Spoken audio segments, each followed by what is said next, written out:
brothers and sisters in Islam, Assalamu alaikum wa rahmatullahi wa barakatuh.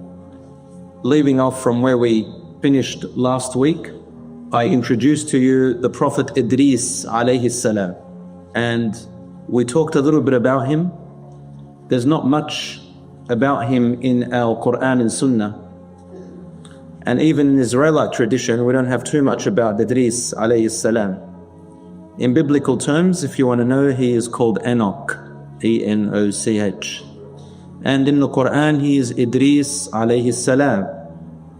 He was born about 250 years before the death of Prophet Adam alayhi salam. He lived a little bit of the time of Adam alayhi salam. And when Adam alayhi salam died and Sheeth, his prophet's son, died, Idris alayhi salam took over. And we spoke about his mission and how he came with a new sharia. He was the first where he commanded jihad fi sabilillah, which is to fight off and ward off evil, but this time needing to take up arms against the corrupted people of Qabil, who were also getting used to killing. And we said that zina, adultery and fornication had become widespread. We spoke about Idris alayhi salam, that he was the first, it is narrated, that he is the first to have wrote with the pen. Allah subhanahu wa ta'ala does say in the Qur'an, الَّذِي عَلَّمَ بِالْقَلَمِ.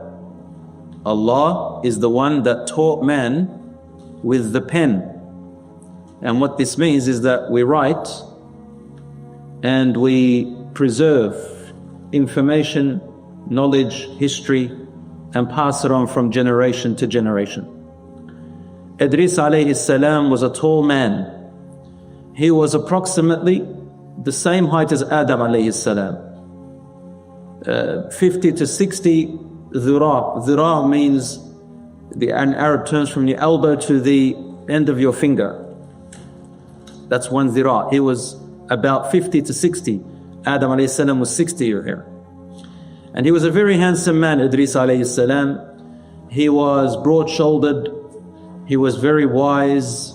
When he walked, he had long strides.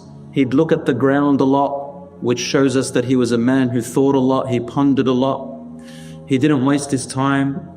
Idris alayhi salam had beautiful eyes, mukahhalatayn, as in the hadith it says mukahhalatayn, it's like as if they had kuhl in them, like a mascara type in there, because he had long eyelashes, thick eyelashes, desert eyes, sallallahu alayhi salatu wassalam. And Idris had a slight, what we say in Arabic, absa. Absa is like a frown, but not an ugly frown, not an angry frown. It's a type of frown that looked like he was sad, reminiscing all the time, sad, a kind of a sad face, beautiful yet sad face, which means he always cared. Idris alayhi salam, he fought off the people of Qabil and managed by the will of Allah to stop them from their corruption, from murder, from the spread of adultery and fornication. And remember what the Prophet ﷺ, Muhammad ﷺ, told us in the Sahih Hadith, which is in Bukhari and Muslim. He said that no generation that comes and starts to normalize adultery and fornication, fahisha means dirty sexual act, they normalize it and it becomes public and widespread, except that new diseases and sicknesses and pain will start to appear in them that did not appear in the generations before. Today we have the likes of HIV and AIDS, STDs, sexually transmitted diseases and infections, as a result of, putting it simply for us to learn, anything that is haram to do, any sexual haram, because the only time it's halal is in marriage.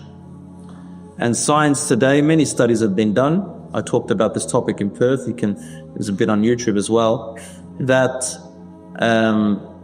they advise people not to have multiple partners, random multiple partners. Many men sleep with many women, vice versa. And they also said, and this is a fact, that the most people at risk from HIV and AIDS and STDs are the men who practice homosexuality. And really, when Allah has forbidden something for us, it's only to protect us from it, because then we receive deadly circumstances. May Allah subhanahu wa ta'ala keep us pure and protected and save us. My brothers and sisters in Islam, Idris alayhi salam, he fought them off. He had to take up arms, even because they took up arms, and they were stopped. Then Allah subhanahu wa ta'ala willed for Idris alayhi salam to come to an end of his life. Idris alayhi salam, he lived to approximately 900 years. 900 years. They used to live very long in those days. The Prophet Muhammad said that people used to be very big in size, and they used to live longer. And then as time went on, they got shorter and shorter, and their lifespan became shorter and shorter. And then he was asked, what is the lifespan of your ummah, of us? And the Prophet ﷺ said, تَتَرَاوَخُ أَعْمَارُ أُمَّتِ بَيْنَ السِّتِّينَ وَالسَّبْعِينَ. The lifespan of my ummah is approximately, generally speaking, on average, between 60 and 70 years. So this is us now, the last of generations of this world. Brothers and sisters in Islam, Idris alayhi salam did not actually die on earth. There is a hadith in Sahih Muslim and similar to it in Bukhari, where the Prophet Muhammad ﷺ, when he ascended to the heavens in Isra wal Mi'raj, he saw in the fourth heaven, he saw Idris alayhi salam. And what I described him with to you today is exactly how the Prophet ﷺ described him. So I took it from the hadith of the Prophet, peace be upon him, when he saw Idris alayhi salam, and they said salam to each other. He said, I saw my brother Idris. Because all the prophets are brothers. They call each other brothers. But this brotherhood that the prophets have is different to the brotherhood we have. It's the brotherhood of prophethood. And he describes him this way. What happened to Idris alayhi salam is that Allah subhanahu wa ta'ala took his soul in the heavens. Where in the heavens? Allahu a'lam. Allah only knows. And remember, whenever you see the translation in the Qur'an, translation of the meaning, wherever the word heaven comes up, people assume that it's paradise, Jannah, that you go to. But it's not. Heaven just means sama, sky, space, up and above. Heavens, Allahu a'lam. Allah only knows the nature of these heavens. We are yet to even discover what's beyond us, even just slightly beyond our solar system or our distant galaxies. So we don't know. We're still discovering many new things. So he was lifted. Allah says in the Qur'an, رَفَعْنَاهُ مَكَانًا عَلِيًّا, in Surah Maryam, we lifted Idris to a high place. And Ibn Abbas and others, Prophet ﷺ's companions, best of mufassirs they are, and also in the book Tafsir ibn Kathir, he says that he died in a fourth heaven above. Now there are narrations which are fabricated, and some of them are very weak. We don't know where they came from, and some ulama assume that they were Israelite traditions, because they do believe in Idris alayhi salam, that he wanted to visit the heavens. Idris wanted to see up above and beyond. And Allah sent to him an angel, and this angel has wings. We know in the Qur'an Allah says that some angels, they have wings. Mathna, 2 wings, 4 wings, and many wings. Jibreel alayhi salam has 600 wings. And Idris said to this angel, take me up into the heavens. And he took him up, and when he reached the fourth heaven, he met with the angel of death.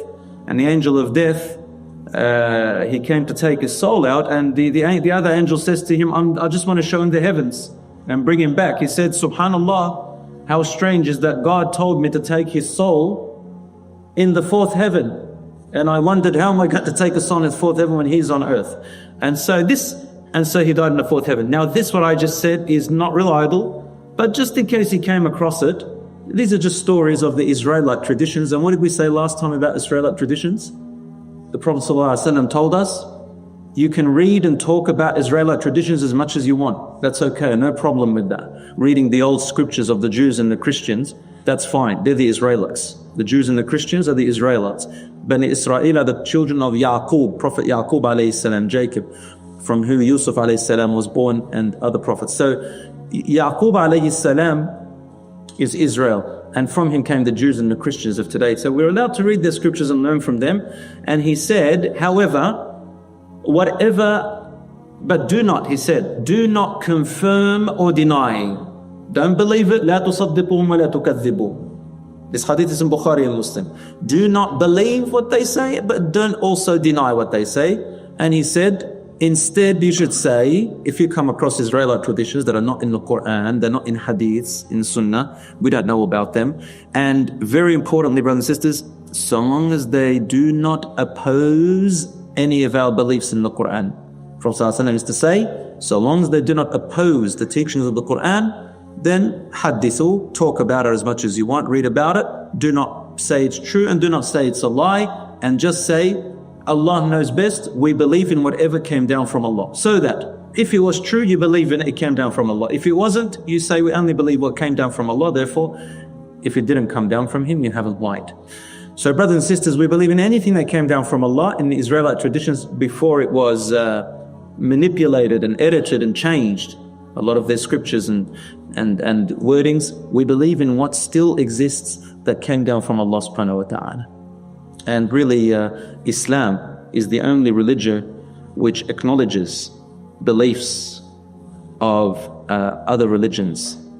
And when they talk about harmony and living in integrating with conditions, of course, integration is not giving up your ideals and your principles, but integrating and living in harmony with other people of different religions and the religion of peace and tranquility. Truly, when people study it, you see. When you study Islam, you see that. Not when you read rubbish stuff off the internet, or some wacko Muslim comes and talks strange things, or an ignorant person speaks stuff. No. So when you study Islam, you find that we are the most tolerant of all religions in the world, of other religions. Tolerant of the followers of other religions. We don't tolerate false beliefs, but what we mean is that we tolerate its people. They have the right to believe what they want, and we can live with them in harmony, trade and eat and marry from the Jews and Christians. The men, of course, can marry from the Jews and Christian women. That's another topic. And we can live in harmony. We have this for over 1,000 years. The Muslims lived, and many Jews and Christians testify this. In fact, more Jews testify to the fact that they lived with Muslims for over 1,000 years in harmony. And the Jews I'm talking about are the 80% of Jews of the world, and we had no problem with. The Jews that we have a problem with, and I want to emphasize this to a lot of the Muslims, because we're brought up thinking all Jews are bad. No, the Zionist Jews have an extreme and dangerous belief of killing and murdering. And there are Jews themselves who stand up more than Muslims and Palestinians themselves, whether they are in the US or UK or anywhere, against this. You can see some Jews, what are they doing? They burn the Israeli flag themselves, opposing the belief of the Zionists, the extremist Zionists, the fanatics of their own. So brothers and sisters, do not mistake Jews to Zionists. We have no problem with Jews, but the Zionists, we have a problem with them and their belief, because they are there to, with their belief, is to wipe out anyone who sits in Jerusalem. They've got to take it over, whether by force or killing women, children or men. You know the story. So now we come back to the end of the story with Idris alayhi salam. That's all that's really mentioned in Surah Maryam about Idris alayhi salam, a few things from the Prophet ﷺ. Up to this point, brothers and sisters, nobody had worshipped idols, nobody had worshipped anyone other than Allah. Still, up to this point, all of them were still Muslim. Now the word Muslim is what? Submitters to the command of Allah. So long as you do not make partners with Allah subhanahu wa ta'ala in any way, shape or form, you are a Muslim. And you say, Ashhadu an la ilaha illallah wa ashhadu anna Muhammad Rasulullah, with its conditions. La ilaha illallah has conditions, believing in Prophet ﷺ has conditions, then, which is not doing shirk in any way, shape or form, then you are a Muslim. You could be a sinful Muslim, you could be a murdering Muslim, you could be all types of Muslims, right? It could be all these types of Muslims, all these corrupted Muslims. The only thing which Allah subhanahu wa ta'ala will not forgive on the Day of Judgment, like if you died and you were committing shirk, making partners with Allah in any way, shape or form, and you hadn't repented yet, You died on that. On the Day of Judgment, you will see other people, all their sins may be forgiven, maybe. Maybe the adulterers will be forgiven, maybe the murderers can be forgiven. Allah forgives whoever He wills, He knows who deserves it.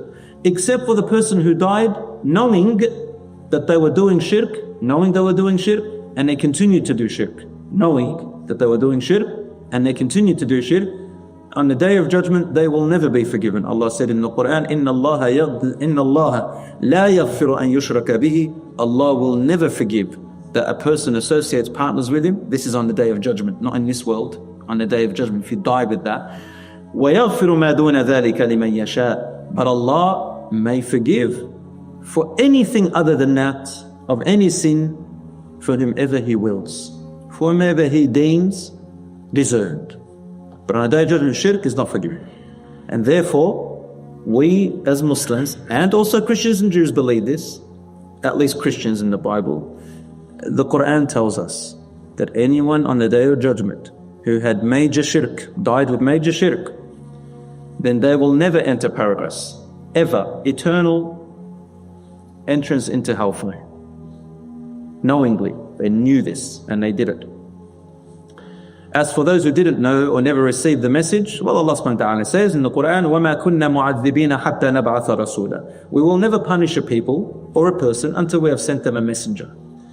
Who are these people who received the messenger, who got it, who didn't get it? This is only known to Allah subhanahu wa ta'ala. We can't say who it is. On the Day of Judgment, Allah will deal with them in a just way, because Allah's name is Al-Adl, which means the fair and the just.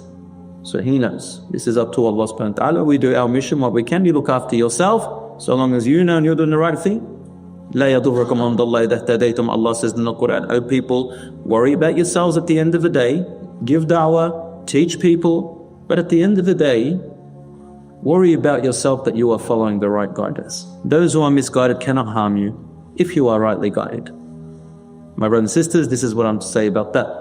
Allah says, those who called gods beside Allah, those who rejected the message of Allah, وَاسْتَكْبَرُوا عَنْهَا, and they were filled with pride and arrogance against it. So they rejected it knowingly with pride and arrogance. لَا تُفَتَّحُ لَهُمْ أَبْوَابُ السَّمَاءِ. The heavens, the doors of the heavens will never open up for them. They will never be able to go through them. وَلَا يَدْخُلُونَ الْجَنَّةِ, and they will never enter paradise. حَتَّى يَلِجَ الْجَمَلُ فِي سَمِّ الْخِيَاطِ, until the camel can enter through the tiny notch of a needle. You know the needle thread that you sew with. You know that little notch that you put the string through. You can barely see it. We have trouble putting the string through. Isn't that correct? Allah says when the camel, the big camel, enters through that notch, through the hole, that's when the person who disbelieved in Allah's message will enter paradise. Istakbaru anha, meaning they took pridefulness, they were full of pride. They rejected it and refused it knowingly after it came to them. As for those who didn't hear about it or know about it, or maybe they didn't receive it in the proper way, Allah subhanahu wa ta'ala deals with them in a different way on the Day of Judgment. He is the fair and the just.